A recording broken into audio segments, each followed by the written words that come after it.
America പോലെയുള്ള രാജ്യങ്ങളിൽ അവർ പറയുന്നത് യു സ്പെൻഡ് ഈ സ്പെൻഡ് ചെയ്യുമ്പോണ്ടല്ലോ എക്കോണമി വളരെ ശരിക്കും പറഞ്ഞാൽ സഹകരണ ബാങ്കിൽ കൊണ്ടുപോയിട്ടിട്ട് അത് അടിച്ചുകൊണ്ട് പോകുന്നതൊക്കെ നല്ലത് സ്പെൻഡ് ചെയ്യുന്നത് തന്നെയല്ലേ.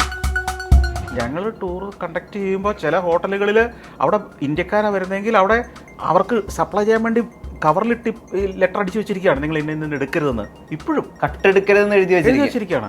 ഇത് ഇന്നതൊക്കെയാണ് ഫ്രീ ഉള്ളൂ, മറ്റത് ചാർജബിൾ ആണ്. പാറ്റാന്ന് ജഡ്ജി വിളിക്കുകയും ആ പേര് വെച്ചുവിട്ടൊരു സംഘടന പോലെ തുടങ്ങുകയും ചെയ്ത് ഇപ്പോൾ എനിക്ക് തോന്നി പണി കിട്ടും. 2050 ഓണസദ്യയിൽ നമ്മൾ ചോറിൻ്റെ കൂടെ പാറ്റ വറുത്തതിനെയോ അല്ലെങ്കിൽ ഓണത്തിന് മാത്രമായിരിക്കും ഇത് കഴിക്കാത്തത്.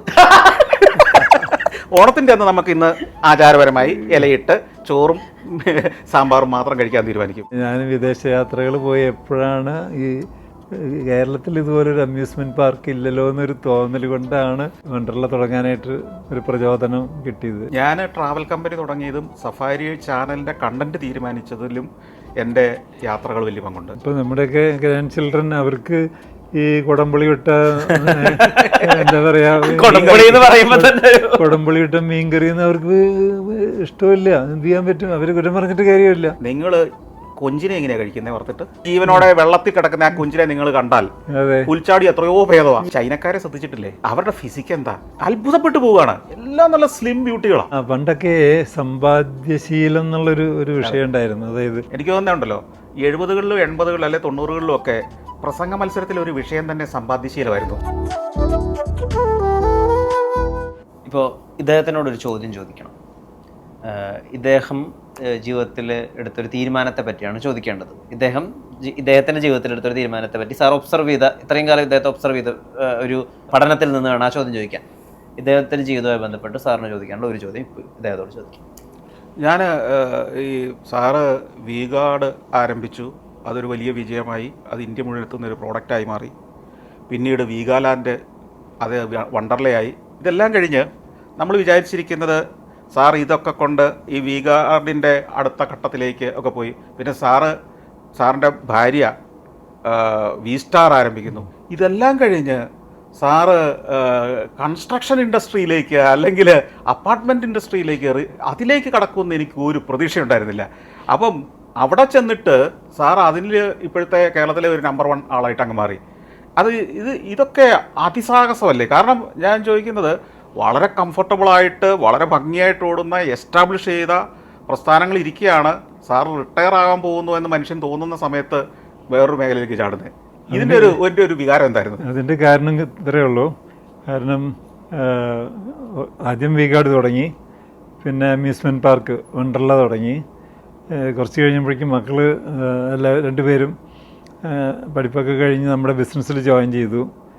5 കൊല്ലം കഴിഞ്ഞു, 10 കൊല്ലം കഴിഞ്ഞു, 15 കൊല്ലം ആയപ്പോഴേക്കും എനിക്ക് തോന്നി ഇനി ഇവർക്ക് വിട്ടുകൊടുക്കണ്ടേ. കാരണം നമ്മളതിൻ്റെ തലപ്പത്തിരിക്കുന്നത് ശരിയല്ലല്ലോ, നമ്മൾ അവർക്ക് വിട്ടുകൊടുത്തു. അങ്ങനെ വന്നപ്പോൾ ഞാൻ എൻ്റെ 62ാമത്തെ വയസ്സിൽ വീണ്ടും അൺഎംപ്ലോയിഡായി. അപ്പോൾ എന്തെങ്കിലും ചെയ്യണം. അമ്യൂസ്മെൻറ്റ് പാർക്ക് കൺസ്ട്രക്ഷനും പിന്നെ ഞങ്ങളുടെ ഓഫീസ് ബിൽഡിങ്ങും അല്ലെങ്കിൽ ഫാക്ടറി, അപ്പോൾ അതിൻ്റെയൊക്കെ കൺസ്ട്രക്ഷനായിട്ട് ബന്ധപ്പെട്ട് അതിനകത്ത് എനിക്കൊരു താല്പര്യം കൂടുതലായിരുന്നു. ഈ സിവിൽ കൺസ്ട്രക്ഷനിൽ ഞാൻ കാര്യമായിട്ട് ഇൻവോൾവ് ചെയ്യും, ആർക്കിടെക്റ്റിനോട് തർക്കിക്കും. അപ്പോൾ അയാൾ തന്നെ അത്ഭുതപ്പെടും ഞാൻ സിവിൽ എഞ്ചിനീയറിംഗും അല്ലെങ്കിൽ പഠിച്ചിട്ടുള്ള ആളാണോ എന്ന്. അപ്പോൾ എനിക്ക് തോന്നി ഇതിനകത്ത് എനിക്ക് സാധിക്കും എന്നൊരു തോന്നലുണ്ടായിരുന്നു. ഞാനൊരു 12 വർഷം മുമ്പാണ് ഇതിലേക്ക് ഇറങ്ങുന്നത്. അപ്പോൾ അന്ന് കുറേയും കൂടി യങ്ങാണ്. തന്നെയല്ല, അവിടെ ഒരുപാട് മത്സരങ്ങളുണ്ട് താനും. നല്ലൊരു കോമ്പറ്റീഷൻ നടക്കുന്ന സമയത്താണ്. പലരും എന്നോട് ചോദിച്ചിട്ടുണ്ട് ഇതേ ചോദ്യം, ഈ ഇത്രയും കോമ്പറ്റീഷനുള്ള ഈ ഫീൽഡിലേക്ക് ഇറങ്ങാൻ കാരണം എനിക്ക് അതിനോടുള്ളൊരു പാഷൻ കാരണം കൊണ്ട് തന്നെയായിരുന്നു. ഞങ്ങളുടെ ഒരു അപ്പാർട്ട്മെന്റിൽ താങ്കൾ വന്നിട്ടുണ്ട്. ഗ്രീനറി ഉള്ള, അതെ അതെ, ഇല കൊണ്ട് പൊതിഞ്ഞ, അതെ അതെ, സോഷ്യൽ മീഡിയയിൽ കളിയാക്കിയിട്ടുണ്ട്. അതായത് കാട് പിടിച്ച് കിടക്കുന്ന ഒരു അപ്പാർട്ട്മെന്റ് എന്ന്. എനിവേ, അപ്പോൾ ഈ മേഖലയിലേക്ക് ഇറങ്ങിയാൽ എനിക്കൊരു സ്പേസ് ഉണ്ടാക്കാൻ പറ്റുമെന്ന് വിചാരിച്ചിട്ടായിരുന്നു അതിലേക്ക് ഇറങ്ങിയത്. ഇറങ്ങിക്കഴിഞ്ഞപ്പോൾ പിന്നെ അത് വലുതാക്കി എടുക്കണമല്ലോ, അങ്ങനെ വലുതാക്കി എടുത്തു. അപ്പം അതിൻ്റെ രുചി പഠിച്ചു. അതിൻ്റെ മുന്നോട്ട് പോവുകയാണ്. ഒരു ചോദ്യം കൂടെ ഉണ്ട്. ഈ സെക്കൻഡ് ജനറേഷന് ഈ ചുമതലകൾ ഏൽപ്പിച്ചു എന്ന് പറഞ്ഞു. ഞാനിപ്പോൾ ആ ഒരു ഘട്ടത്തിലേക്ക് കടക്കുക. അപ്പോൾ എനിക്കൊരു ഉപദേശം കിട്ടണം. എങ്ങനെയാണ് ഇപ്പോൾ ഒരു ഫസ്റ്റ് ജനറേഷൻ വലിയ സംരംഭം ഉണ്ടാക്കിയെടുത്തൊരു മനുഷ്യരാണ്. അടുത്ത ജനറേഷൻ വരുമ്പോൾ സാറ് എത്ര സമയം ഇവർക്കൊരു ഒരു ഒരു ബ്രീത്തിങ് സ്പേസ്, അല്ലെങ്കിൽ ഇത് പഠിച്ചെടുത്ത് ഇവരിത് പിക്കപ്പ് ചെയ്യാൻ എത്ര സമയം കൊടുത്തു ഇവർക്ക്? അതോ അവർക്ക് ജന്മസിദ്ധമായി ഈ സ്കില്ലുണ്ട് എന്ന് കണ്ടു തന്നെ കൊണ്ടുവന്നാണോ?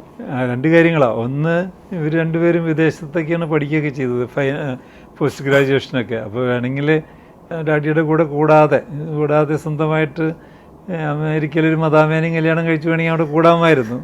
പക്ഷേ എന്തുകൊണ്ടോ തിരിച്ച് നമ്മുടെ കൂടെ വന്നു ഫാമിലി ബിസിനസ്സിലേക്ക്. അപ്പം അതിന് കാരണം ഞാൻ പറയുകയാണെങ്കിൽ, അതുവരയ്ക്ക് അവർ ശ്രദ്ധിച്ചിട്ടുണ്ടാവും, ഞാൻ മാനേജർമാർക്കൊക്കെ ധാരാളം ഫ്രീഡം കൊടുക്കും, ഉത്തരവാദിത്വം കൊടുക്കും, അവർക്ക് ധാരാളം ഫ്രീഡം കൊടുക്കും. അപ്പോൾ അതുപോലത്തെ ഒരു ഫ്രീഡം അവർക്കും കിട്ടും എന്നുള്ളൊരു പ്രതീക്ഷയിലായിരിക്കണമല്ലോ അവർ നമ്മുടെ ഫാമിലി ബിസിനസ്സിൽ ജോയിൻ ചെയ്തത്.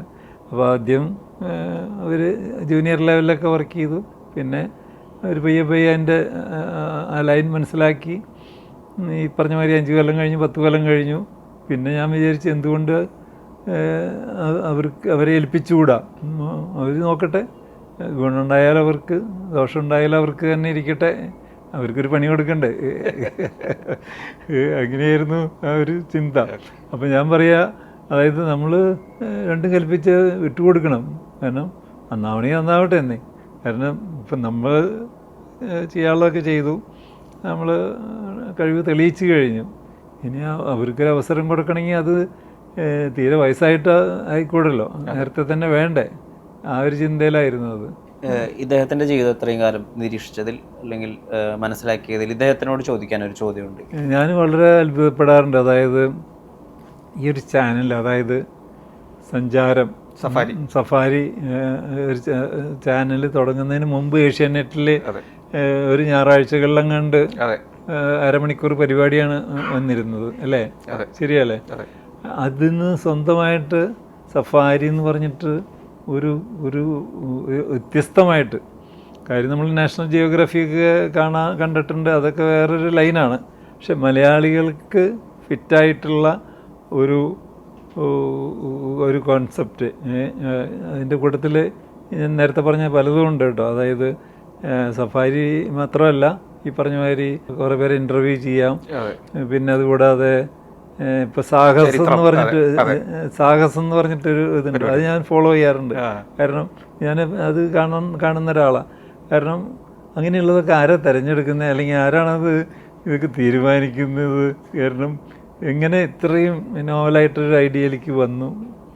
അത് ഈ തിരഞ്ഞെടുക്കുന്നതിന് കുറേ ആളുകളെ വെച്ചിരിക്കുകയല്ല. നേരത്തെ സാറ് പറഞ്ഞ പോലെ തന്നെയാണ്, എനിക്ക് ഇഷ്ടപ്പെട്ട പണി ഇങ്ങനത്തെ ആശയങ്ങൾ ഉണ്ടാക്കലാണ്. എൻ്റെ ജോലി അത് തന്നെയാണ്. സഫാരിയിൽ ഈ സാഹസം തീർന്നാൽ അടുത്ത പരിപാടി എന്തെന്ന് ഞാൻ ചിന്തിച്ച് റെഡിയാക്കി വെച്ചിട്ടുണ്ട്. അതുകൊണ്ട് ഒരു 25 ഇപ്പം റെഡിയാണ്. മനസ്സിലായി? ഇപ്പം അടുത്തതിൻ്റെ ഷൂട്ട് തുടങ്ങി. ഇപ്പോൾ തന്നെ സാഹസം ഇപ്പോൾ തീരും. അതിൻ്റെ അവസ്ഥയിൽ അതും അതിനേക്കാൾ ത്രില്ലിംഗ് ആയിട്ടൊരു സാധനമായിരിക്കും. അപ്പം ഈ ആശയങ്ങൾ ഉണ്ടാക്കൽ എനിക്ക് പണ്ടുപോലെ ഇഷ്ടമുള്ളൊരു പണിയാണ്. അതുകൊണ്ട് നമ്മളുണ്ടാക്കിയ ആശയം നടപ്പാക്കാനാണല്ലോ നമ്മൾ ചാനൽ തന്നെ തുടങ്ങിയത്. പിന്നെ ആശയം ഉണ്ടാക്കാൻ വേറെ ഏൽപ്പിച്ചാൽ ശരിയാവില്ലല്ലോ. അതുമാതിരി ഈവൻ ഹിസ്റ്റോറി അല്ലേ, സ്പെല്ലിങ് ഹിസ്റ്റോറി, അതൊക്കെ ഞാൻ സ്ഥിരമായിട്ട് കാണുന്നതാണ്. കാരണം അതൊക്കെ നമുക്ക് ഫ്രീ ആയിട്ട്. റൊണാൾഡോയാണ് ഇപ്പോൾ. റൊണാൾഡോനെ അതിൻ്റെ കുറച്ച് മുമ്പ് മെസ്സി ഉണ്ടായിരുന്നു. ഞാൻ പലതും കണ്ടിട്ടുണ്ട്. അല്ല, നമ്മൾ ഇപ്പോൾ പലപ്പോഴും ഞാൻ ഇങ്ങനെ ഒരു പ്രോഗ്രാം ഉണ്ടാക്കുമ്പോൾ ഇപ്പോൾ ഈ സാഹസം അതിനൊരു ഉദ്ദേശം കൂടി ഉണ്ട്. വെറുതെ ഒരു പ്രോഗ്രാം ആളെ കാണിക്കുക എന്നുള്ളതല്ല. ഈ നമ്മുടെ ആളുകൾക്ക് പൊതുവേ അടുത്ത തലമുറയ്ക്ക് ഉണ്ടാവേണ്ടത് സാഹസ ബുദ്ധിയാണ്. അതില്ല നമുക്ക്. നമ്മൾ സേഫ്റ്റിയുടെ അങ്ങേറ്റത്തേക്ക് നോക്കുന്നത്. അല്ല, അതിനൊരു കാരണമുണ്ട്. അതിന് കാരണം എന്താ വെച്ച് കഴിഞ്ഞാൽ, നമ്മൾ പാരൻസ് പണ്ട് തൊട്ട് അയ്യോ അത് അങ്ങോട്ട് പോയാൽ വീഴും, അല്ലെങ്കിൽ ഇങ്ങോട്ട് പോയാൽ അപകടം, അത് ചെയ്യരുത് ഇത് ചെയ്യരുത് എന്ന് പറഞ്ഞുള്ള കൺട്രോൾസ് ആയിരുന്നു. നമ്മുടെ പേരൻസിന് ഒരു മെസ്സേജ് കൊടുക്കാൻ വേണ്ടിയിട്ടാണ്. ലോകത്ത് ഇങ്ങനെ മനുഷ്യൻ ജീവൻ പണയം വെച്ച് പോയിട്ട് അഭ്യാസങ്ങൾ കാണിക്കുന്നുണ്ട്. അതിൽ നിന്ന് അവൻ എന്താ കിട്ടിയെന്ന് ചോദിച്ചു കഴിഞ്ഞാൽ അവന് കിട്ടുന്നൊരു എക്സൈറ്റ്മെൻറ്റ് സംതൃപ്തിക്കും വേണ്ടി മാത്രം ജീവിക്കുന്ന സമൂഹമാണ് ഇത്. മലയാളിക്ക് അപരിചിതമായൊരു ലോകമാണ്. അല്ലേ? അതായത് കുത്തനെ കിടക്കുന്ന കൂറ്റൻ പാറയിൽ അള്ളിപ്പിടിച്ച് കയറുക, അതൊരു തൊഴിലാക്കി എടുക്കുക. അല്ലാതെ ഒരു ദിവസം ചുമ്മാ കയറുക, അതിന് റെക്കോർഡ് നേടുക, അതിൽ നിന്ന് പണം സമ്പാദിക്കുക, പിന്നെ മറ്റേ റെഡ് ബുള്ളാണ് അവനെ ജീവിതകാലം മുഴുവൻ പിന്നെ സ്പോൺസർ ചെയ്യുന്നു. അപ്പൊ ഇങ്ങനെ ഒരു ലോകം ഉണ്ടെന്ന് മനുഷ്യന് അവന് റിച്ച് ആവുന്നു, അവൻ വലിയ യോട്ട് വാങ്ങിക്കുന്നു. അങ്ങനെ ഓരോ തരം സാഹസം. അത് ഇന്നത്തെ തലമുറ മാത്രമല്ല, റൈറ്റ് സഹോദരന്മാർ ആദ്യത്തെ വിമാനം ഉണ്ടാക്കി പറക്കുമ്പോൾ അത് അവർ സാഹസകരാണ്. അതുപോലെ തന്നെ ഹിലാരിയും ടെൻസിങ്ങും എവറസ്റ്റ് കീഴടക്കിയത്, അതുപോലെ തന്നെ അതിനേക്കാൾ അത്ഭുതകരമായി പർവ്വതങ്ങൾ കീഴടക്കിയവരെ, അല്ലെങ്കിൽ അത് അന്നത്തെ കാലത്ത്. അതെ. അപ്പൊ ഇത്തരം സാഹസികരുടെ ഒരു ലോകമാണ് നമ്മളെ ഇവിടം വരെ എത്തിച്ചത് അല്ലേ. സാഹസികരില്ലായിരുന്നെങ്കിൽ നമ്മൾ അനുഭവിക്കുന്ന ഇന്നത്തെ ഒരു സൗകര്യവും നമുക്ക് ചിലപ്പോൾ കിട്ടുമായിരുന്നില്ല. അതെ അതെ, നമുക്ക് അറിയ പോലും ഉണ്ടായിരുന്നില്ല. ഈ രണ്ടുപേരോടുമുള്ള പൊതുവായുള്ള അടുത്ത ചോദ്യം, ഇപ്പോൾ സോഷ്യൽ മീഡിയ ആണല്ലോ പ്രധാനപ്പെട്ട ഒരു പ്രതികരണ ഏരിയ ആയിട്ട് കിടക്കുന്നത്. ഇപ്പോൾ സോഷ്യൽ മീഡിയയിൽ ഏറ്റവും അധികം വർക്ക് ആവുന്നതും റിയാക്ഷൻ വീഡിയോസ് ആണ്. ഒരാളൊരു ഫോട്ടോ ഇട്ടു, അപ്പോൾ അതിനെ ഒരാൾ മോശമായിട്ടുള്ള രീതിയിൽ റിയാക്ട് ചെയ്തു, അപ്പോൾ അയാൾക്ക് മറുപടി കൊടുക്കാൻ വേണ്ടി വേറെ കുറേ ആളുകൾ റിയാക്ട് ചെയ്യുന്നു. ഇത് ചെയിനായിട്ട് ഇങ്ങനെ പോയിക്കൊണ്ടിരിക്കുക. അല്ലെങ്കിൽ ഒരു സോഷ്യൽ മീഡിയ ഇൻഫ്ലുവൻസർക്ക് അയാളുടെ പേഴ്സണൽ ലൈഫിൽ ഒരു പ്രശ്നം പറ്റി, അപ്പോൾ അതിനെ എടുത്ത് ഒരാൾ അതിൻ്റെ മൊത്തത്തിലുള്ള ഡീറ്റെയിൽസ് പറയും. അപ്പോൾ അയാൾ അതങ്ങനെ ഒരാളുടെ പേഴ്സണൽ ലൈഫ് പറഞ്ഞത് ശരിയാണോ എന്നുള്ള രീതിയിൽ മറ്റൊരാൾ അതിൻ്റെ റിയാക്ഷൻ ചെയ്യും. ഇതിങ്ങനെ ചെയിൻ റിയാക്ഷൻ പോലെ പോയിക്കൊണ്ടിരിക്കുക. ഈ ഒരു പ്രവണത ശ്രദ്ധിക്കുന്നുണ്ടോ? മൊത്തത്തിൽ ഈ മൈത്രേയൻ ഒരു വട്ടം സംസാരിക്കുമ്പോൾ എന്നോട് പറഞ്ഞിട്ടുണ്ടായിരുന്നു, പണ്ട് ഈ മൂത്രപ്പുരയിൽ എഴുതിയിരുന്നു കരിയൊക്കെ ഉപയോഗിച്ച്, അത് ഇന്ന് സോഷ്യൽ മീഡിയ ആണ്. ആ അവസ്ഥയിലേക്ക് മാറുന്നുണ്ടോ? അത് മാത്രമല്ല, മൂത്രപ്പുരയുടെ കാര്യം വിട്, നമ്മുടെ പണ്ട് ഗ്രാമങ്ങളിലൊന്നും ആലോചിച്ച് നോക്കിയേ. ഈ നാട്ടും പുറത്തെ പെണ്ണുങ്ങൾ അല്ലെങ്കിൽ ആണുങ്ങൾ അവരുടെ പണി പ്രധാന ജോലിയൊക്കെ തീർന്നു കഴിഞ്ഞാൽ പിന്നെ എന്താ വിശേഷം? അപ്പുറത്തെ വീട്ടിലെ അവള് ഇതാകട്ടോ എന്ന് പറഞ്ഞ് ഈ മതിലിന് ഈ എലിയുടെ അപ്പുറം ഇപ്പുറം നിന്ന് കഥ പറയുക, അല്ലെങ്കിൽ ഒരു കലിങ്കിൽ പോയിരുന്നിട്ട് കഥകൾ പറയുക, ചായപ്പീടികയുടെ തിണ്ണയിലിരുന്നിട്ട് പറയുക. അത് ചായപ്പീടികയും മതിലുകളും കലിങ്കുകളും ഇല്ലാതായപ്പോൾ സോഷ്യൽ മീഡിയ ആണ് ചായപ്പീടിക. ഇന്ന് കലിങ്കെന്ന് പറയുന്നത് ഇന്നത്തെ സോഷ്യൽ മീഡിയ ഇതാണ്. അപ്പോൾ അവിടെ പറയാനോ എഴുതാനോ ഒക്കെയുള്ളൊരു സ്ഥലം ഇതാണ്. അതാണ് സംഭവം. അത് മനുഷ്യൻ്റെ ഉള്ളിലുണ്ട്. ഇനി ഇത് മലയാളത്തിൽ കേരളത്തിൽ മാത്രമാണെന്ന് ധരിക്കണ്ട. നിങ്ങൾ ഇന്റർനാഷണലിലുള്ള ഇപ്പോൾ അമേരിക്കയിലെ ഒരു സോഷ്യൽ മീഡിയ പോസ്റ്റും അതിൻ്റെ അടിയിലെ കമൻറ്റും നോക്കിക്കോളൂ, വലിയ വ്യത്യാസമൊന്നുമില്ല. ഇത് ശ്രദ്ധിക്കാൻ പറ്റുന്നുണ്ടോ? ഞാൻ അത്ര അധികം ഇതിനകത്ത് അഡിക്റ്റഡ് അല്ല കേട്ടോ. എന്നാലും ഇടയ്ക്കൊക്കെ ശ്രദ്ധിക്കാറുണ്ട്. പക്ഷെ അത് നമുക്ക് ആരും കുറ്റം പറയാൻ പറ്റില്ല. കാരണം നമ്മൾ കോടിക്കണക്കിന് ജനങ്ങളുള്ള രാജ്യമാണ് ഇന്ത്യ. പിന്നെല്ലാം ഓരോരുത്തർക്കും വ്യക്തിപരമായിട്ടുള്ള അഭിപ്രായങ്ങളുണ്ട്. അപ്പോൾ വിമർശിക്കാനായിട്ട് അവനിങ്ങനെ വ്യഗ്രത അല്ലെങ്കിൽ ഇങ്ങനെ മുട്ടി നിൽക്കുകയാണ്, ആരോടെങ്കിലും ഒന്ന് പറയാനായിട്ട്, എവിടെയെങ്കിലും ഒന്ന് നേരത്തെ പറഞ്ഞ മാതിരി ഒന്ന് എഴുതിയിടാനായിട്ട്, അതൊന്ന് കോരിയിടാനായിട്ട് എഴുതിയാൽ വേറെ ആൾ വായിക്കാനുണ്ടല്ലോ. അതിൻ്റെ അടിയിൽ ഒരു റിമാർക്ക് എഴുതിയാൽ പിന്നെ എന്താ വെച്ച് കഴിഞ്ഞാൽ ഇത് രഹസ്യമാണ്. ഇതാരാ ഇട്ടെന്നുള്ള അവന്റെ ഐഡന്റിറ്റി വെളിപ്പെടുന്നില്ല. അത് വേണമെങ്കിൽ വെളിപ്പെടുത്താതിരുന്നവരാണല്ലോ. പിന്നെ ഉള്ളത് മറ്റേത് ഇത് അവതരിപ്പിക്കുന്ന ആളുകളുണ്ട്, അവരെ എല്ലാവരും അറിയും. അതുകൊണ്ട് തന്നെ അവരതിൻ്റെ ഒരു മയത്തിലാണെന്ന് തോന്നുന്നു കുറേയൊക്കെ പോകുന്നത്. അതെ അതെ അതെ അതെ. ഇനി അങ്ങോട്ടേക്കുള്ള ഭാവിയിൽ ഇപ്പോൾ യാത്ര ചെയ്യുന്ന മലയാളി അല്ലെങ്കിൽ യാത്ര ചെയ്യാൻ മലയാളിക്കുള്ള ആഗ്രഹം, ആവേശം അത് കൂടുമോ കുറയുമോ? എൻ്റെ അഭിപ്രായത്തിൽ കൂടും. കാരണം മലയാളി എന്ന് മാത്രമല്ല, ഇന്ത്യക്കാർ തന്നെ യാത്ര ചെയ്യുന്ന എത്ര ശതമാനമുണ്ട്? ഇത് ഈ ജോലിക്ക് വേണ്ടി പോകുന്ന ഒത്തിരി പേരുണ്ട്, അതല്ല ഞാൻ പറഞ്ഞത്. യാത്ര ചെയ്യുന്നവരുടെ എണ്ണം ഇപ്പോഴും വളരെ കുറവാണ്. ഇപ്പോൾ വിദേശത്ത് ജോലി ചെയ്യാത്ത ആളുകളിൽ ഒരു 5% പോലും, അല്ലെങ്കിൽ ഒരു 10% കൂടുതൽ യാത്ര ചെയ്യുന്നുണ്ടോ? ഇപ്പോൾ ഇടുക്കി ജില്ലയിലുള്ള കുറേ ആളുകളെ വിളിച്ചിട്ട് നിങ്ങൾ കടൽ കണ്ടിട്ടുള്ള എത്ര പേരുണ്ടെന്ന് ചോദിച്ചാൽ എത്ര പേര് കണ്ടിട്ടുണ്ടാവും? ശരി. പക്ഷെ ഇപ്പൊ അതിനൊക്കെ മാറ്റങ്ങൾ വന്നു. അല്ല, ഞാൻ പറഞ്ഞു ഇപ്പോഴും അത്രയും ആളുകളുണ്ട്. ആയിട്ടില്ല, ഇനിയുമുണ്ട്. ഈ പുതിയ തലമുറ കോളേജ് പഠിക്കുന്ന പിള്ളേരുടെ അല്ല ഞാൻ പറഞ്ഞത്. ഒരു 50 വയസ്സ് 60 വയസ്സിന് മുകളിലുള്ള തലമുറയിൽ വലിയൊരു ശതമാനം ഇപ്പോഴും കടൽ കാണാതെ ജീവിക്കുന്ന, ട്രെയിനിൽ കയറാത്തവരുണ്ട്. തിരുവനന്തപുരം കണ്ടിട്ടില്ലാത്ത എത്ര മലയാളികളുണ്ട്? കന്യാകുമാരി കണ്ടിട്ടില്ലാത്തവരില്ലേ? കാസർഗോഡ് കാണാത്തവരുണ്ട്, കോഴിക്കോട് കണ്ടിട്ടില്ലാത്തവരുണ്ട്, മിഠായി തെരുവിലൂടെ നടന്നിട്ടില്ലാത്തവരല്ലേ ബഹുഭൂരിപക്ഷം ആളുകളും. അപ്പം യാത്ര എന്ന് പറയുന്ന എല്ലാം വിദേശയാത്രയാണെന്നില്ല, നമ്മുടെ നാട്ടിൽ തന്നെ യാത്ര ചെയ്യാൻ തുടങ്ങിയിട്ടില്ല. പക്ഷേ യങ്ങർ ജനറേഷൻ ഒരു 20-30 വയസ്സിൽ താഴെയുള്ളവർ അതിനെല്ലാം ഇപ്പോൾ വിപ്ലവകരമായിട്ട് അട്ടിമറിച്ചുകൊണ്ടിരിക്കുകയാണ്. അവർ കോളേജ് വെച്ച് തന്നെ യാത്രകൾ തുടങ്ങിക്കഴിഞ്ഞു. തന്നെയല്ല, പണ്ടൊക്കെ സമ്പാദ്യശീലം എന്നുള്ളൊരു വിഷയം ഉണ്ടായിരുന്നു. അതായത് എങ്ങനെയും പണം സമ്പാദിക്കുക, അത് സ്വരുക്കൂട്ടി വയ്ക്കുക, അത് കഴിഞ്ഞ് വയസ്സായാലും അത് കാരണം ദൂർത്താണെന്ന് വിചാരിച്ചിരുന്നൊരു കാലം ഉണ്ടായിരുന്നു. പൈസ ചെലവാക്കാനേ പാടില്ല, പൈസ ചെലവാക്കുന്നത് അധിക ചെലവാണ്, അധികപ്പറ്റാണെന്നൊക്കെ പറഞ്ഞൊരു കാലം ഉണ്ടായിരുന്നു. എനിക്ക് തോന്നുന്നുണ്ടല്ലോ 70കളിലും 80കളിലും അല്ലെ 90കളിലും ഒക്കെ പ്രസംഗ മത്സരത്തിൽ ഒരു വിഷയം തന്നെ സമ്പാദ്യശീലമായിരുന്നു. സാർ ഓർക്കുന്ന പറ്റത്തില്ല. ഞാനൊക്കെ സ്കൂളിൽ പഠിക്കുമ്പോൾ സമ്പാദ്യശീലം ഒരു പ്രസംഗ വിഷയമായിരുന്നു. അതേസമയം അമേരിക്ക പോലെയുള്ള രാജ്യങ്ങളിൽ അവർ പറയുന്നത് യു സ്പെൻഡ് നിങ്ങൾ കാർഡ് ഉപയോഗിക്കുമോ അല്ലെങ്കിൽ ലോൺ എടുക്കുമെന്നാണ് പറയുന്നത്. കാരണം ഈ സ്പെൻഡ് ചെയ്യുമ്പോൾ ഉണ്ടല്ലോ എന്നാലാണ് economy വളരെയാണ് ചെയ്യുന്നത്. ശരിക്കും പറഞ്ഞാൽ സഹകരണ ബാങ്കിൽ കൊണ്ടുപോയിട്ട് അത് അടിച്ചുകൊണ്ട് പോകുന്നതിനേക്കാൾ നല്ലത് spend ചെയ്യുന്നത് തന്നെയല്ലേ. കുറിക്കമ്പനി പൊട്ടുന്നതിനേക്കാൾ നല്ലത്. എന്നാലാണല്ലോ പല ബിസിനസ്, പല ഓപ്പർച്യൂണിറ്റി, പലർക്കും ജോലി, പലർക്കും തന്നെയല്ല. എനിക്കൊരു ഗുണം കിട്ടിയിട്ടുണ്ട് യാത്രയിൽ നിന്ന്. ആക്ച്വലി വണ്ടർല തുടങ്ങിയത് ഞാൻ വിദേശ യാത്രകൾ പോയി എപ്പോഴാണ് ഈ കേരളത്തിൽ ഇതുപോലൊരു അമ്യൂസ്മെൻറ്റ് പാർക്ക് ഇല്ലല്ലോ എന്നൊരു തോന്നൽ കൊണ്ടാണ് ഇവിടെ വണ്ടർല തുടങ്ങാനായിട്ട്, പാർക്ക് തുടങ്ങാനായിട്ടുള്ളൊരു പ്രചോദനം കിട്ടിയത്. അത് കാരണം കൊണ്ട് യാത്ര ചെയ്യാൻ ഞാൻ ബഹുമാനിക്കുന്നു. ഞാൻ ട്രാവൽ കമ്പനി തുടങ്ങിയതും സഫാരി ചാനലിൻ്റെ കണ്ടന്റ് തീരുമാനിച്ചതിലും എൻ്റെ യാത്രകൾ വലിയ പങ്കുണ്ട്. ട്രാവൽ കമ്പനി എന്ന് പറഞ്ഞാൽ ഞാൻ ആദ്യകാലത്ത് നടത്തിയ യൂറോപ്യൻ യാത്രകൾ ഉൾപ്പെടെ പലതും ടൂർ കമ്പനികളുടെ യാത്രകളായിരുന്നു. കോക്സ് ആൻഡ് കിങ്സ്, കോസ്മോസ്, ഇങ്ങനെ ലോകത്തിലെ ഏറ്റവും വമ്പൻ ടൂർ കമ്പനികൾ. അവിടെ നിന്നാണ് ഈ ഗ്രൂപ്പ് ടൂറുകളുടെ ടെക്നോളജി ഞാൻ പഠിക്കുന്നത്.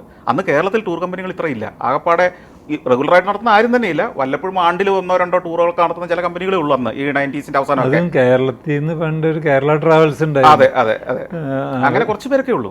അവിടെയാണ് അന്ന് എൻ്റെ മനസ്സിൽ 90കളുടെ അവസാനം ഉണ്ടായൊരു സങ്കല്പമാണ് എന്തുകൊണ്ട് മലയാളികൾക്ക് വേണ്ടി നമുക്ക് അത്. പക്ഷേ ഇങ്ങനെ നീണ്ടുപോകുന്നു പല തിരക്കുകളുടെ ഇടയ്ക്ക്. അതുപോലെ സഫാരിയിലെ സാറ് ചോദിച്ച പോലെ വ്യത്യസ്തമായ കണ്ടന്റുകൾ ഉണ്ടാകുമ്പോൾ നമ്മൾ ഈ പോകുന്ന എല്ലാ രാജ്യത്തും ടെലിവിഷൻ ചാനലുകൾ ഇഷ്ടം പോലെ ഉണ്ട്. രാത്രി ഹോട്ടൽ മുറിയിലേക്ക് ചെന്നാൽ പിന്നെ വേറെ പണിയില്ലല്ലോ നമുക്ക്, ഇത് കാണുകയല്ലേ, മാറ്റി കാണുക. അപ്പോഴാണ് മനസ്സിലാകുന്നത് നമ്മളിവിടെ കിടന്ന് ഈ ചണ്ട കൂടുന്ന പരിപാടി മാത്രമല്ല ചാനലിൽ ചെയ്യാൻ പറ്റുന്നത്, എന്തെല്ലാം ഉണ്ട്. അപ്പോൾ അങ്ങനെയൊക്കെയാണ് നമുക്ക് വ്യത്യസ്തമായ ചാനലുകൾക്ക് സാധ്യതയുണ്ടെന്ന് തിരിച്ചറിഞ്ഞത്. അപ്പോൾ ട്രാവൽ തീർച്ചയായിട്ടും ജീവിതത്തെ സ്വാധീനിക്കും. ഈ ട്രാവൽ ചെയ്യുമ്പോൾ ടൂർ പോകുമ്പോൾ മലയാളിയുടെ ഒരു മിഡിൽ ക്ലാസ് ആറ്റിറ്റ്യൂഡ് എന്ന് പലപ്പോഴും വിമർശിക്കുന്ന ഒരു കാര്യമുണ്ടല്ലോ. ഇതിനെപ്പറ്റി സാർ എഴുതിയൊരു ലേഖനമുണ്ട്, ലേബർ ഇന്ത്യയിലെ ഒരു എഡിഷനിൽ അത് വന്നിട്ടുണ്ട്. വളരെ പോപ്പുലറാണ് ഞങ്ങളുടെ സ്കൂൾ പഠനകാലത്ത്. ഇസ്രായേലിലേക്ക് ഒരു യാത്ര പോവുകയും അവിടെ ഒരു ലേഡിയുടെ ബാഗിൽ നിന്ന് പുഴുങ്ങിയ മുട്ട ഉരുണ്ടു പോകുന്നതൊക്കെ ആയിട്ടൊരു രസകരമായിട്ടുള്ളൊരു കഥയുണ്ട്. അത് അങ്ങനെയുള്ള കാര്യമുണ്ടല്ലോ. ഇപ്പോൾ ഇപ്പോഴും ഹോട്ടലിൽ നിന്ന് ടൂത്ത് ബ്രഷും ഷാമ്പൂ ഒക്കെ അടിച്ചു മാറ്റുന്ന അവസ്ഥ, ഒരു സ്ഥലത്ത് പോയാൽ അവിടെ പോയി ഫോട്ടോ എടുത്താൽ അത് അറിയിച്ചാലേ പറ്റൂ എന്നുള്ള അവസ്ഥ, അതിലൊക്കെ മാറ്റമുണ്ടോ? മാറി വരുന്നുണ്ട്, ഒത്തിരി മാറ്റമുണ്ട്. ലേഖനം വായിച്ചവർ പിന്നെ അത് ചെയ്യില്ലല്ലോ. അത് തന്നെയില്ല, അത് അവർ മുഴുവൻ കുറ്റം പറയാൻ പറ്റില്ല. കാരണം നമ്മൾ ആദ്യമായിട്ട് വിദേശയാത്രയൊക്കെ ചെയ്യുമ്പോൾ എന്തും നമുക്ക് പുതുമയാണ്, കൗതുകമായിട്ട് തോന്നും, എന്തും പ്രഷ്യസായിട്ട് തോന്നും. അതായത് ഹോട്ടൽ റൂമിൽ ഇതിങ്ങനെ നിരത്തി വെച്ചിരിക്കല്ലേ പല സാധനങ്ങൾ. അപ്പോൾ ആരും ചോദിക്കാനില്ല, പലരും കൊണ്ടുവന്നിട്ടുണ്ട്.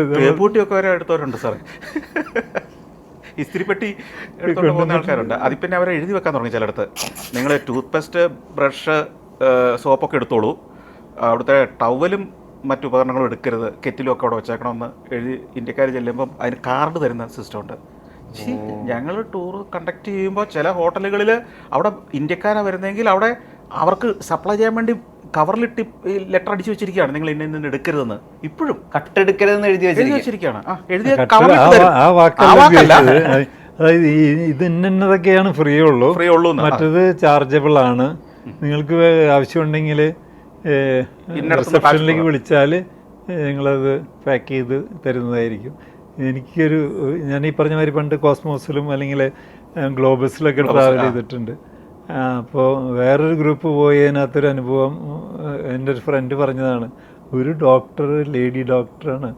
അവർ ഈ കുളിച്ചു കഴിഞ്ഞാൽ ബാത്റൂമില്ലേ തണുപ്പ് രാജ്യങ്ങളൊക്കെ അവര് ചുമ്മാ ഒരെണ്ണം വെച്ചിട്ടുണ്ടാവും, ഒരു ഗൗൺ മാതിരി. നമ്മളൊന്നും ഉപയോഗിക്കാറില്ല, അവിടെ ഇരിക്കുന്നുണ്ടാവും. ഈ ലേഡി അത് എടുത്ത് ബാഗിനകത്ത് വെച്ചു. എന്നിട്ട് ഇവർക്കൊരു പണിയുണ്ട്. ഈ ഹോട്ടൽ എത്ര വലിയ ഹോട്ടലാണെങ്കിൽ ശരി, നമ്മൾ കീ കൊടുത്തു കഴിഞ്ഞാൽ ഉടനെ തന്നെ അവിടുത്തെ ഹൗസ് കീപ്പിങ്ങിൽ ആൾ വന്നിട്ട് ചെക്ക് ചെയ്തോളണം. ചെക്ക് ലിസ്റ്റ് ഉണ്ട്. നോക്കിയപ്പോൾ ഇവിടുന്ന് ഒരെണ്ണം കുറഞ്ഞിരിക്കുന്നു. എന്നിട്ട് ഇവരാണെങ്കിൽ ട്രിപ്പ് പോകാനായിട്ട് 10-30 പേര് ബസ്സിനകത്തൊക്കെ കയറിയിട്ട് അവിടുത്തെ ഹോട്ടലിലെ മാനേജർ വന്ന് ടൂർ ഗൈഡിനോട് പറഞ്ഞു, ഇങ്ങനെ ഒരു സംഗതിയുണ്ട്, അത് കിട്ടിയേ തീരൂ. എന്നിട്ട് അത് എക്സ്പോസ്ഡായെന്ന് പറയുന്ന ആ ഒരു ടൂറുകളിൽ സംഭവിക്കുന്ന ഒരു കാര്യമാണ്. ഈ മുട്ടക്കള്ളിയെ പോലെ വേറെ ആളുകളുണ്ടായിരുന്നു. അത് കള്ളത്തരം എന്ന് പറയത്തില്ല. ഇപ്പോൾ ഉദാഹരണത്തിന് ചില ടൂർ കമ്പനികൾ തന്നെ അങ്ങനെ പറയും, ബ്രേക്ക്ഫാസ്റ്റ് കഴിക്കുമ്പം ബൊഫേ ആണ്, നിങ്ങൾക്ക് ഇഷ്ടം പോലെ കഴിക്കാം, ഉച്ചക്കത്തെ ലഞ്ച് നിങ്ങൾ വേണേ അതുകൂടെ കുറച്ചങ്ങ് എടുത്തോ എന്നൊക്കെ പറയും. ചിലത് പറഞ്ഞില്ലേലും കുറച്ച് പഴം, മുട്ട പുഴുങ്ങിയത്, ഇതൊക്കെ ആദ്യമായിട്ട് യാത്ര പോകുന്നവർക്ക് ഇതൊക്കെ പുതിയ അനുഭവമല്ലേ. അപ്പോൾ ഇത് ഒരു ഒരു റെസ്റ്റോറൻറ്റിൽ ഇങ്ങനെ നിരത്തി വെച്ചിരിക്കുന്നു, ഒരു 3 മുട്ട എക്സ്ട്രാ എടുത്ത് വെച്ചു.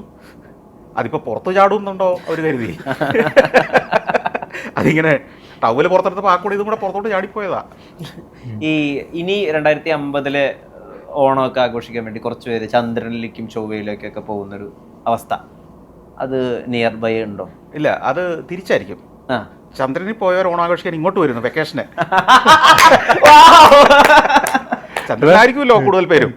അല്ലെങ്കിൽ അതിനിടയ്ക്ക് അതെ, അതാ പറഞ്ഞ, അതൊക്കെ പുള്ളി ഉദ്ദേശിച്ചത്.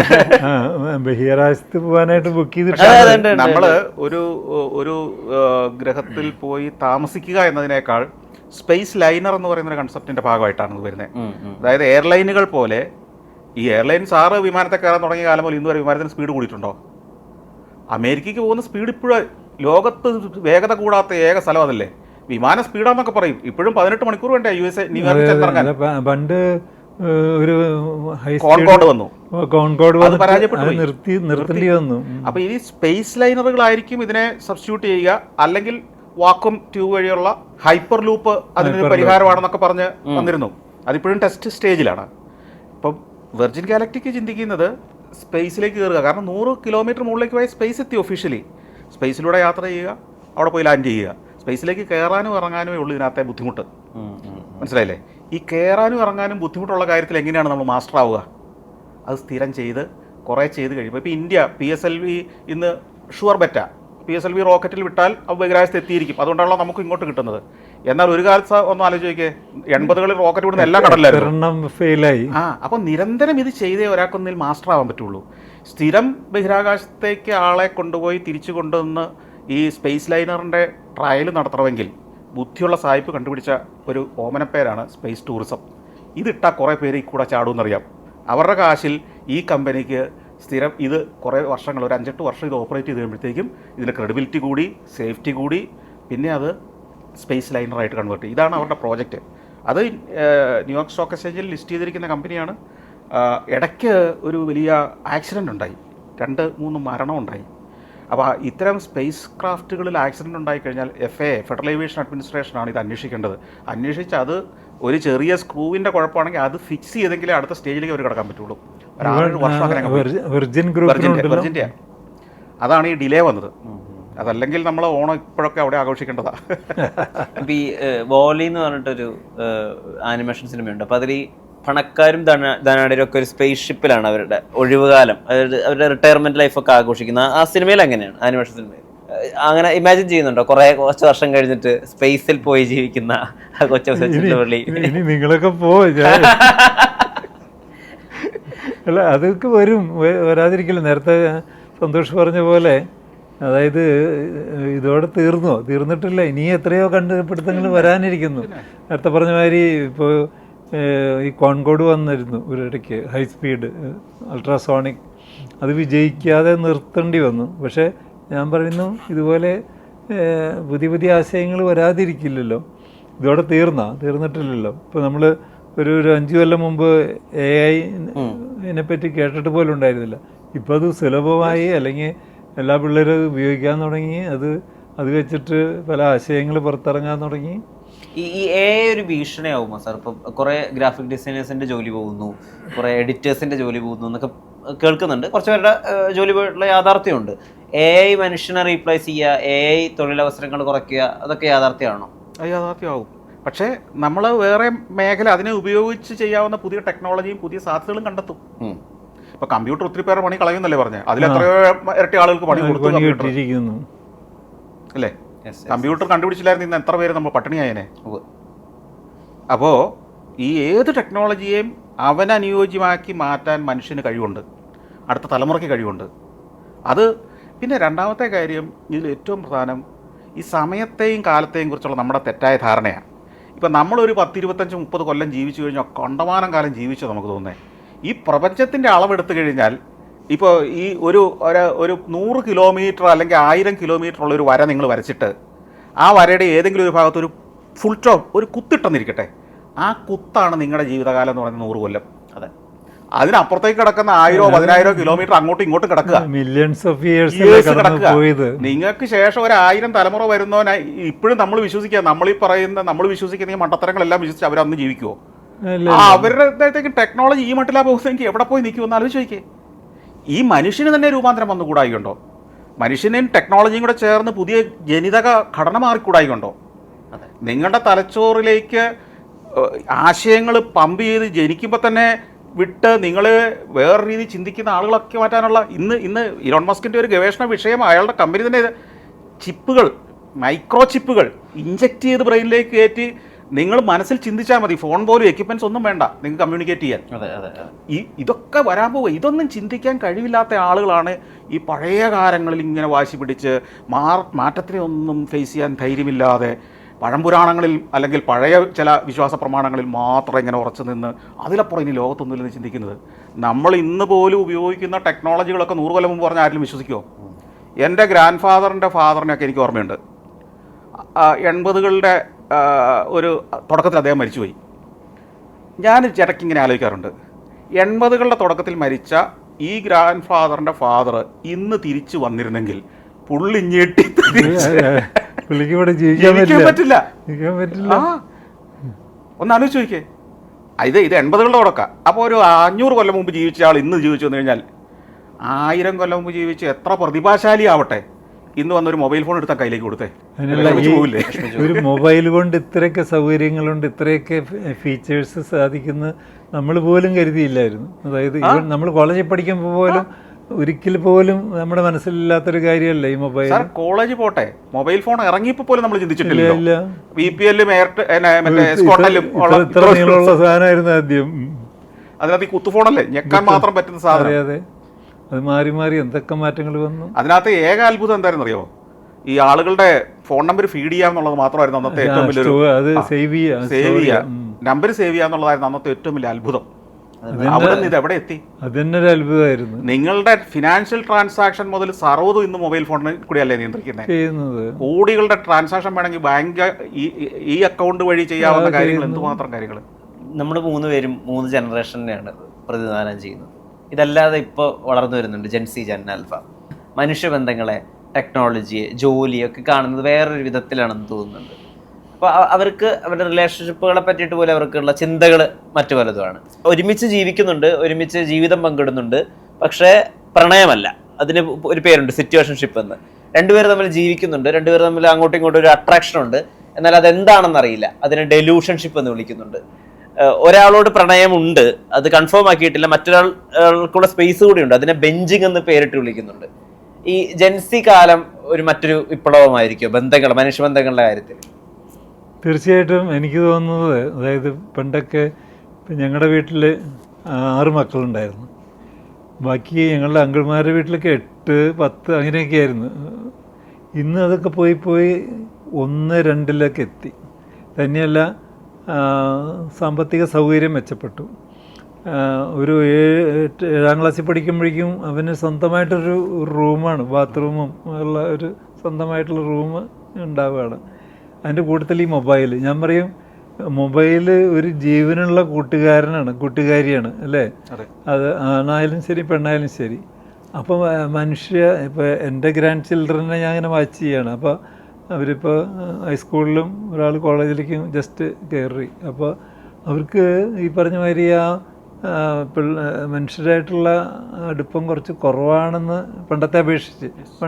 അവരുടെ കുറ്റമല്ല, അവർ കംഫർട്ടബിളാണ്. അവർ പറയും നോ, ഞാൻ വരുന്നില്ല, അത് പപ്പ പോയിക്കോ അല്ലെങ്കിൽ അമ്മ പോയിക്കോ, അത്രയേ ഉള്ളൂ, തീർന്നു. അതായത് പണ്ട് ഒരു കോളേജ് ഹൈസ്കൂളിൽ പഠിക്കുന്ന ഒരു പയ്യനെ സ്വന്തമായിട്ട് അഭിപ്രായം പറയാൻ പോലും അവകാശമില്ലായിരുന്നു.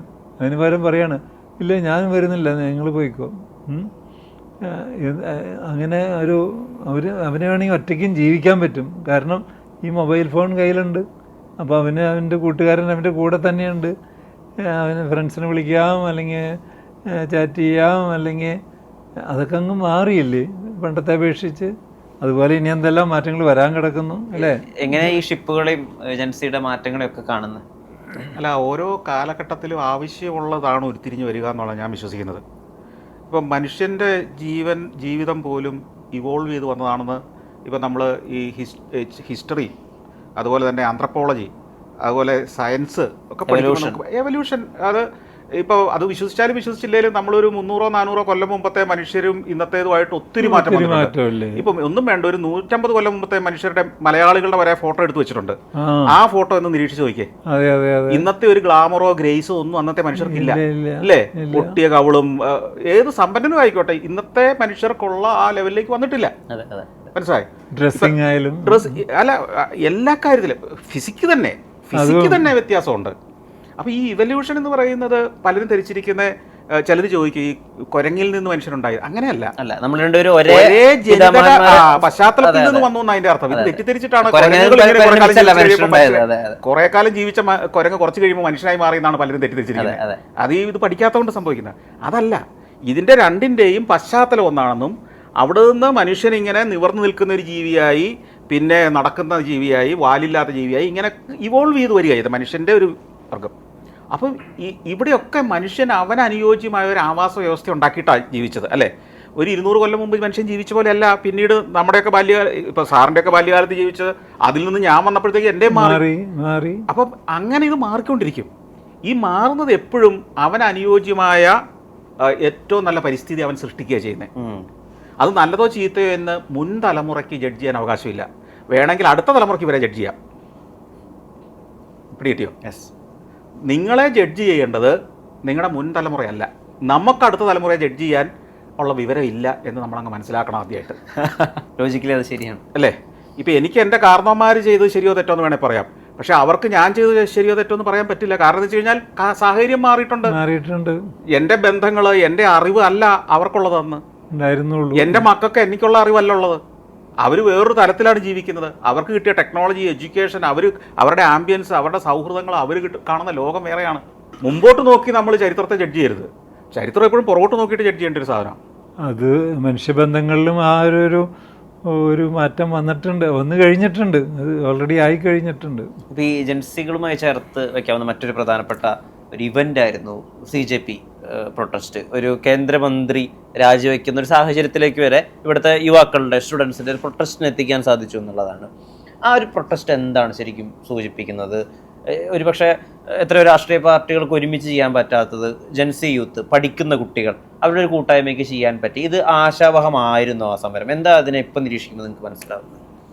എനിക്ക് തോന്നിയിരുന്നു, അതായത് ആ ഒരു മൂമെൻ്റ്, അതായത് വന്നപ്പോൾ തന്നെ ഈ പാറ്റാന്ന് ജഡ്ജി വിളിക്കുകയും ആ പേര് വെച്ചുവിട്ടൊരു പാർട്ടിന്ന് അല്ലെങ്കിൽ ഒരു സംഘടന പോലെ തുടങ്ങുകയും ചെയ്തപ്പോൾ അപ്പം എനിക്ക് തോന്നി പണി പാളി, അത് പണി കിട്ടും. കാരണം ഇപ്പോഴത്തെ കാലത്ത് പണ്ടൊക്കെ ഒത്തുകൂടിയാൽ മാത്രമാണ്, പ്രസംഗിച്ചാൽ മാത്രമാണ് കമ്മ്യൂണിക്കേറ്റ് ചെയ്യാൻ പറ്റുള്ളായിരുന്നു. ഇന്ന് അമേരിക്കയിലിരുന്നിട്ടും യൂറോപ്പിലിരുന്നിട്ടും ഇന്ത്യയിലിരുന്നിട്ടും ആളുകളെ സംഘടിപ്പിക്കാൻ പറ്റും ഇല്ലേ? അതിൻ്റെ ഏറ്റവും വലിയ തെളിവല്ലേ ഈ മറ്റേ CJP. ആരും ഫിസിക്കലി അങ്ങോട്ടും ഇങ്ങോട്ടും കണ്ടുപരിചയമില്ല. എന്നിട്ട് പോലും ഇയാൾക്ക് മുൻപരിചയം ഉണ്ടായിരുന്നു താനും. അയാൾ പണ്ട് AAPയിൽ വർക്ക് ചെയ്തിട്ടുള്ള ആളാണ്. കേജ്രിവാളിൻ്റെ മീഡിയ പേഴ്സണായിരുന്നു, ടീമിലുണ്ടായിരുന്ന ആളാണ്. അപ്പോൾ എന്താ പറയുക, ലോകത്തിൻ്റെ ഏത് കോണിലിരുന്നിട്ടും ആശയവിനിമയം നടത്തി ആളുകളെ ഒന്നിപ്പിക്കാമെന്ന് മനസ്സിലായി. അപ്പോൾ അതുകൊണ്ട് തന്നെ രാജിവെക്കേണ്ടി വന്നില്ലേ? തീർച്ചയായിട്ടും ഇങ്ങനത്തെ മാറ്റങ്ങളൊക്കെ ഇനിയും കാണാം. അത് വലിയൊരു ഐതിഹാസിക സംഭവമായിട്ട് ഇനി ചരിത്രം രേഖപ്പെടുത്തുമോ? അതൊരു തുടക്കമായിരിക്കും. ഓക്കെ, കാരണം ഇത് ഇനി അങ്ങോട്ടുള്ള ഇന്ത്യയുടെ ഗതി നിശ്ചയിക്കുന്ന ഒരു പ്രധാന കാര്യമായിരിക്കും. കാരണം നിങ്ങളൊന്ന് ചിന്തിച്ച് നോക്കിയേ, നമ്മൾ വിചാരിച്ചിരിക്കുന്നത് വർഗീയത അല്ലെങ്കിൽ ചില പ്രത്യേക വിഷയങ്ങൾ, ഇതൊക്കെയാണ് ജനത്തിൻ്റെ വികാരം ഇളക്കാൻ പറ്റിയ ആശയങ്ങൾ എന്നാണ് ചിന്തിച്ചിരുന്നത് അല്ലേ? അതല്ലാതെയും നടക്കും ഇന്നത്തെ കാലത്തെന്നുള്ള കാര്യം പിടിയിട്ടില്ലേ? മനസ്സിലായി. അത് വലിയൊരു കാര്യമല്ലേ? നമ്മൾ ചിന്തിച്ചിരുന്നത് വർഗീയത കളിക്കാതെ ഇനി പൊളിറ്റിക്സിൽ പിടിച്ചു നിൽക്കാൻ പറ്റില്ല എന്ന ചിന്തയിൽ നിന്ന് പുതിയ തലമുറയ്ക്ക് ഒരു പ്രകാശം കൊടുത്ത സംഭവമായി ഇത്. തീർച്ചയായിട്ടും ഇഷ്യൂ ബേസ്ഡ് ആയിട്ട് നിങ്ങൾ എന്ത് വർഗീയത പറഞ്ഞാലും, നിങ്ങൾ ഏത് മതത്തിൻ്റെ ആളാണെങ്കിലും ഇഷ്യൂ ആണ് ഞങ്ങൾക്ക് പ്രശ്നം എന്ന് പുതിയ തലമുറ ചിന്തിക്കാൻ തുടങ്ങിയെങ്കിൽ അത് നല്ല കാര്യമല്ലേ? നല്ല കാര്യം. അവരുടെ പ്രവർത്തനങ്ങളെ നമ്മൾ സപ്പോർട്ട് ചെയ്തോ ഇല്ലയോ എന്നുള്ളതല്ല ഞാൻ പറഞ്ഞത്. അത്തരം മൂവ്മെൻറ്റ്സ് വരുമ്പോൾ ഡെമോക്രസിയിൽ അത് ആവശ്യമാണ്. ഒരു പേടി ഉണ്ടാവട്ടെ. അതാണല്ലോ ഡെമോക്രസി എന്ന് പറയുന്നത്. നിങ്ങൾക്ക് ഭരണം ജനം വിചാരിച്ചാൽ നഷ്ടപ്പെടും എന്നുള്ളതല്ലേ ഡെമോക്രസിയുടെ ശക്തി. അതെ അതെ അതെ. നിങ്ങൾ എത്ര ശക്തനാണെങ്കിലും ജനം വിചാരിച്ചാൽ നിങ്ങളുടെ ഭരണം നഷ്ടപ്പെടും, അല്ലെങ്കിൽ നിങ്ങളെ താഴെ ഇറക്കാൻ പറ്റും. അതാണല്ലോ ഡെമോക്രസി. അപ്പോൾ അങ്ങനെയാണ് ഡെമോക്രസി എങ്കിൽ തീർച്ചയായിട്ടും ഇതൊക്കെ അതിലെ ശക്തമായ ടൂളുകൾ തന്നെയാണ്. ഇപ്പോൾ ഓണം ആണല്ലോ നമ്മുടെ ഒരു അവസ്ഥ, ഒരു സാഹചര്യം. അപ്പോൾ ഓണസദ്യ എന്ന് പറയുമ്പോൾ മലയാളിയുമായിട്ട് ഏറ്റവും ചേർന്ന് പോകുന്ന ഒരു ഭക്ഷണ രീതിയായിട്ടൊക്കെയാണ് മനസ്സിലാക്കുന്നത്. പക്ഷേ ലോകത്തിന് മുന്നോട്ടുള്ള പോക്ക് എടുത്ത് നോക്കുമ്പോൾ ഇപ്പോൾ കൊച്ചിയിൽ തന്നെ ജാപ്പനീസ് ക്യൂസീൻ ബേസ് ചെയ്തുകൊണ്ട് ഒരുപാട് ഹോട്ടൽസ് വരുന്നുണ്ട്. അപ്പം അവിടെ തന്നെ ഈ മീനിനെ പച്ചക്ക് കഴിക്കുന്നുണ്ട്, ഒരു പ്രത്യേക ഭക്ഷണമായിട്ട് ബന്ധപ്പെടുത്തിയിട്ട് സുഷി.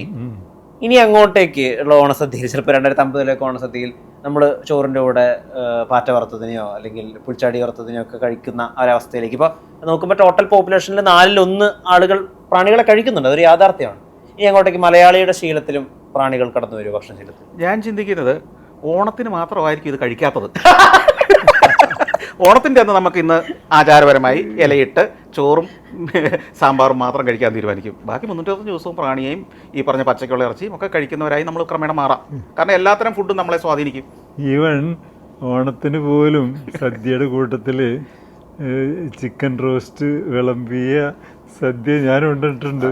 അതെ, കാരണം അപ്പോൾ എൻ്റെ സംഘാടകർ പറഞ്ഞത് ഇങ്ങനെയാണ്, അതായത് ഇപ്പോഴത്തെ പിള്ളേർക്ക് പച്ചക്കറി മാത്രമായി കഴിഞ്ഞാൽ അവർ ഫുള്ളി എൻജോയ് ചെയ്യില്ല. ചിക്കൻ ഉണ്ടായിരുന്നു അതിൻ്റെ കൂട്ടത്തിൽ, ഒരു ഐറ്റം ചിക്കൻ ഉണ്ടായിരുന്നു, അത് ഒരു ഐറ്റം മാത്രം. ഭാവിയിൽ ഈ പ്രാണികളെ കഴിക്കുന്ന മലയാളി, ഈ പ്രാണിയെ കഴിക്കുന്നത് എന്ന് പറയുന്നത് അത്ര വലിയ പ്രശ്നമല്ല. ഉദാഹരണം പറഞ്ഞാൽ നമ്മൾ പ്രാണിയെ കഴിച്ചിട്ടുള്ളത് അതല്ല.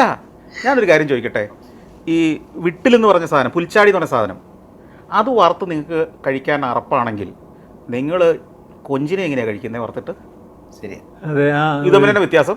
കൊഞ്ച് എന്ന് പറഞ്ഞാൽ ആ കൊഞ്ചിനെ ജീവനോടെ വെള്ളത്തിൽ കിടക്കുന്ന ആ കൊഞ്ചിനെ നിങ്ങൾ കണ്ടാൽ പുൽച്ചാടി എത്രയോ ഭേദമാണ്, അല്ലേ? ശരിയാണ്, ഫിസിക്കൽ അപ്പിയറൻസിൽ. അപ്പം നമുക്കത് ശീലമില്ല എന്നുള്ളത് മാത്രമാണ് കുഴപ്പം.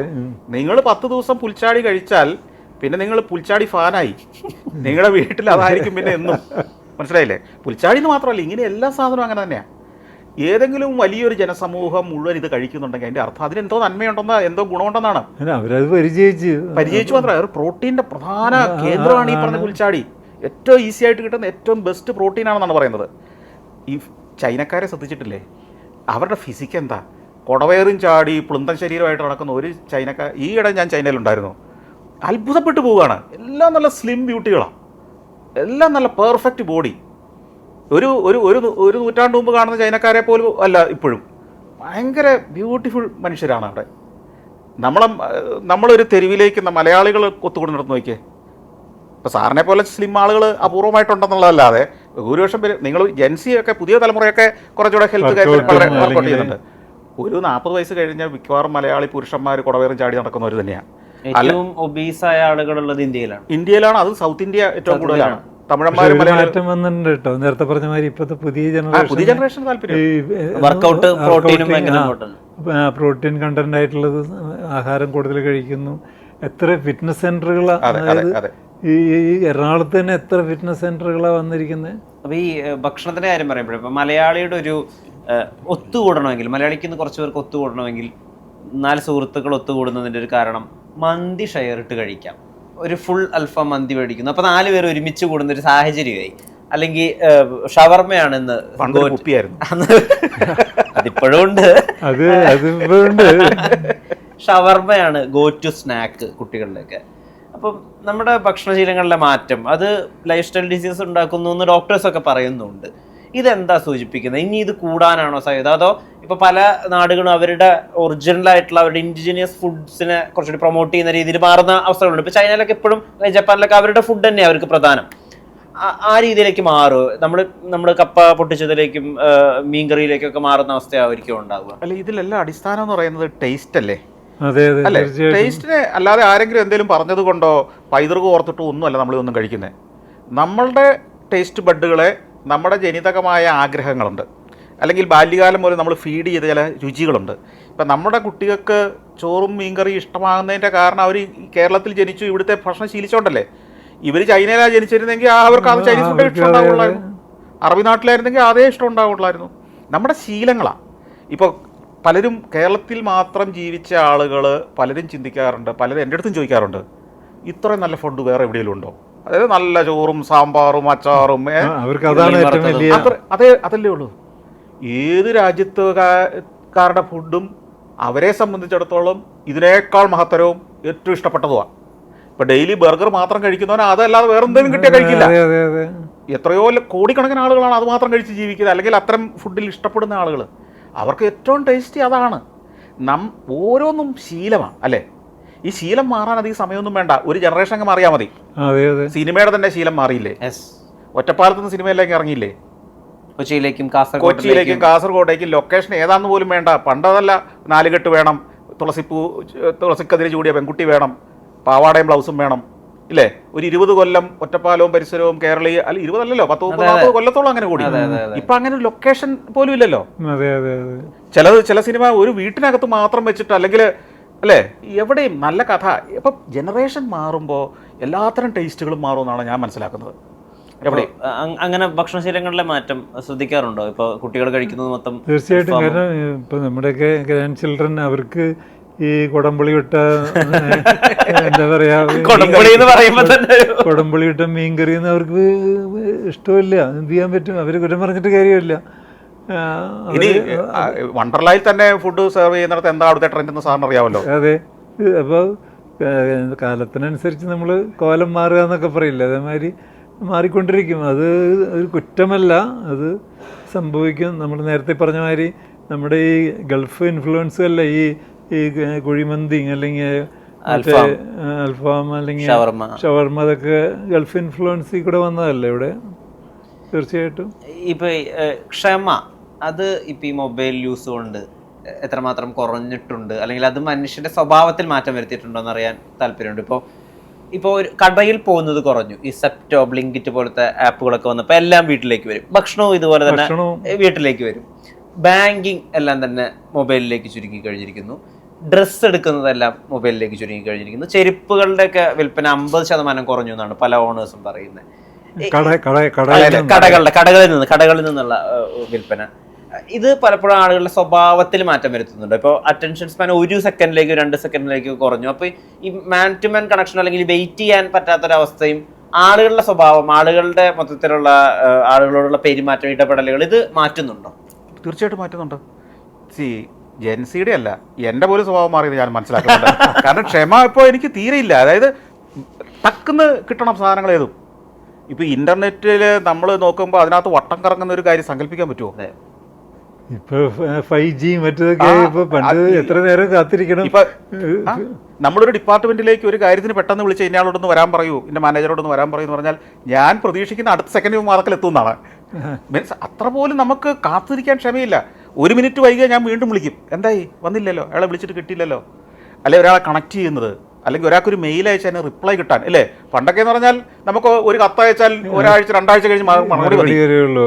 ഇത് മെയിൽ അവിടെ ചെന്നാൽ നമ്മൾ ആ അടുത്ത മിനിറ്റ് മുതൽ നോക്കും റിപ്ലൈ വന്നോ എന്ന്. അപ്പം സ്പീഡാണത്, ക്ഷമയില്ലായ്മയല്ല, സ്പീഡാണത്. സ്പീഡായിട്ട് പരിചയിച്ചു. നമുക്ക് ഇനി വെയിറ്റിംഗ് എന്ന് പറയുന്നത് മനുഷ്യന് പറ്റില്ല. ഇപ്പം ആമസോൺ ഒന്ന് നോക്കൂ. ആമസോണിൻ്റെ ടെക്നിക്ക് എന്തായിരുന്നു? വിജയിച്ചതിൻ്റെ ഏക കാര്യം വിലക്കുറവ് മാത്രമല്ല, അതായത് ഫാസ്റ്റാണ്. ആമസോണിൽ നമ്മളൊരു സാധനം ഓർഡർ ചെയ്താൽ അവൻ പറയും ഇന്ന് 15-ാം തീയതി ആണെങ്കിൽ 20-ാം തീയതി നിനക്ക് ഡെലിവറി ചെയ്യും എന്നായിരിക്കും അതിനകത്ത് കാണുക. അവരന്നിട്ട് 18-ന് ഡെലിവറി ചെയ്യും. മനസ്സിലായോ? ആമസോൺ എന്തെങ്കിലും വൈകിട്ടുണ്ടാവാൻ സാധ്യത വളരെ കുറവാണ്. അവൻ ഒരു ദിവസം 20-ാം തീയതി എന്ന് പറയും, എന്നിട്ട് 18-ാം തീയതി 19-ാം തീയതി എങ്കിലും ഡെലിവറി ചെയ്യും. നമുക്ക് സന്തോഷമായി. ഇതേ സാധനം വിജയിച്ച ഒരു കമ്പനി ഉണ്ട് ഇന്ത്യയിൽ, ഇൻഡിഗോ എയർലൈൻസ്. ഇൻഡിഗോ തുടങ്ങുമ്പോൾ നമ്മൾ കണ്ടിട്ടുള്ളത് മുഴുവൻ വൈകി ഓടുന്ന വിമാനങ്ങളായിരുന്നു. ഇൻഡിഗോ ആണ് വിപ്ലവം സൃഷ്ടിച്ചത്. അവരെ വിജയിക്കാനുള്ള ഏറ്റവും പ്രധാന കാരണങ്ങളിൽ 2 ഒന്ന് പ്രൈസ് ഓഫ് കോഴ്സ്, 2 പഞ്ച്വാലിറ്റി. ഇവന് ടേക്ക് ഓഫ് ചെയ്യുമ്പം പണ്ടൊക്കെ എന്ന് പറഞ്ഞാൽ 9:30 ഫ്ലൈറ്റ് എന്ന് പറയുന്നത് അവിടെ നിന്ന് മാറണമെങ്കിൽ 9:30 കഴിഞ്ഞ് പിന്നെ ഒരു 10 മിനിറ്റ് ATC പെർമിഷനും കിട്ടി ഉന്തി ഉരുട്ടി പോകുമായിരുന്നു. ഇവനെന്താ വെച്ചാൽ 9:30 ഫ്ലൈറ്റിൽ 9 മണിക്ക് എല്ലാവരും കയറി നിന്നിരിക്കട്ടെ, ഇവൻ അപ്പോഴേ അങ്ങ് പുറപ്പെടും. എന്നിട്ട് നേരത്തെ എന്നിട്ട് കൊണ്ട് നേരത്തെ പോയി ലാൻഡ് ചെയ്യും. ലാൻഡ് ചെയ്തിട്ട് ചെന്ന ഉടനെ അവൻ അനൗൺസ്മെന്റ് എന്നറിയോ, നമ്മൾ ഇന്ന് അരമണിക്കൂർ മുമ്പ് ഇതാ ലാൻഡ് ചെയ്തിരിക്കുന്നു, ഇത് അനൗൺസ് ചെയ്തിരിക്കും അവൻ. ശ്രദ്ധിച്ചിട്ടുണ്ടല്ലോ സാർ? ക്രെഡിറ്റ് ആണ്. അതോടെ ഇവന്റെ വിശ്വാസ്യത കൂടി. എയർ ഇന്ത്യ അടിപറ്റിപ്പോയത് അവിടെയാണ്. എയർ ഇന്ത്യ അനൗൺസ് ചെയ്യുകയാണെങ്കിൽ നമ്മളിപ്പോൾ 2.5 മണിക്കൂർ വൈകി പറന്നുകൊണ്ടിരിക്കുകയാണെന്നല്ലേ പറയാൻ പറ്റുള്ളൂ. അവിടെയാണ് നമ്മളിവിടെ അരമണിക്കൂർ നേരത്തെ ലാൻഡ് ചെയ്തെന്ന് ഇവൻ പറയുന്നത്. ഡൊമസ്റ്റിക്കിൽ തന്നെ അവൻ വിപ്ലവം സൃഷ്ടിച്ചത്. അപ്പോൾ ഈ സ്പീഡ് അല്ലെങ്കിൽ എഹെഡ് ഓഫ് ടൈം എന്ന് പറയുന്നത് ആവശ്യമാണ്. ഇത് മനസ്സിലാക്കാതെ ജീവിക്കുന്നതിന് കാലഹരണപ്പെട്ടു എന്നതിൻ്റെ അർത്ഥം.